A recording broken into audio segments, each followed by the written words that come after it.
Frank, what updates do you have on George? I know he wasn't here today. Was it just something that festered last night or even during the game? Paul, no, I don't think there was any effects in the game last night. I think he just woke up with just a respiratory infection in his lungs. Right. He should be fine for tomorrow. Okay. It's not something that you deem similar to what George had to go through, where sort of like he needed a week to No, get George over. had a rare condition. This is a winter cold, a winter chest cold. We're doing something on C.J. Miles.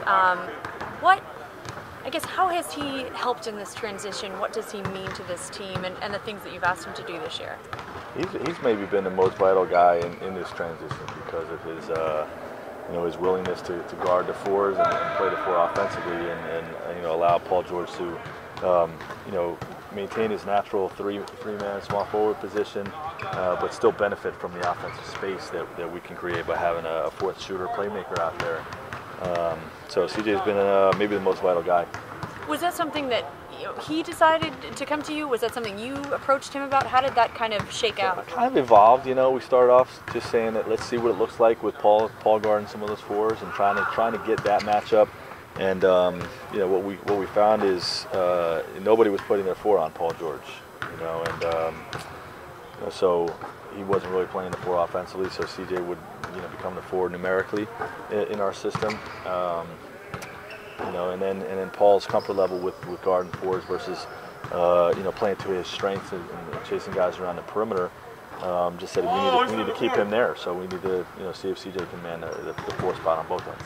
Do you, speaking a little bit more towards that, do you see CJ as like your chameleon or your Swiss Army knife, that whatever the situation is, he sort of can play well to whatever necessary needs there are that night? Yeah, I think look, we have a lot of guys that can play multiple positions. That's what I like about this roster and the flexibility that we have. But he's probably the leading the pack in that regard. I call Solomon Hill Jack sometimes because he's kind of my jack of all trades guy. Because we'll throw him at the point guard and played him at center against Golden State. We'll throw him out there anywhere and just trust that he's going to make good basketball plays. But CJ's ability to to play the four with a spread lineup and still play the wing with a big lineup, is obviously a big part of what we're doing. Dallas looks pretty different from last year, and a lot of that, of course, is you have Monte now. But do you have a feel for what challenges they present, considering you haven't played them and they do look so different?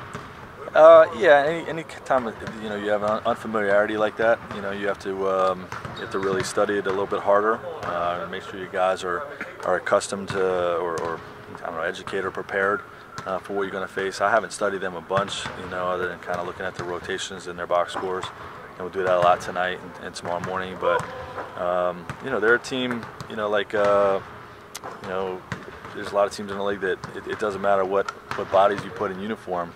Rick Carlisle is going to get them to play at a high level, and they've done that year in and year out. The last 3 or 4 years, they've had a lot of change each year, and they find the positives of the parts that they have and make them play together and win games.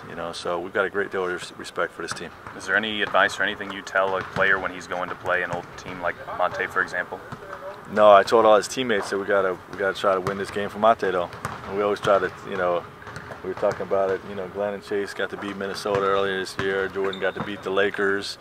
We didn't get Portland for Coach Nate, which we got to try to do that. But just part of our togetherness and our chemistry and culture. Try to win those games.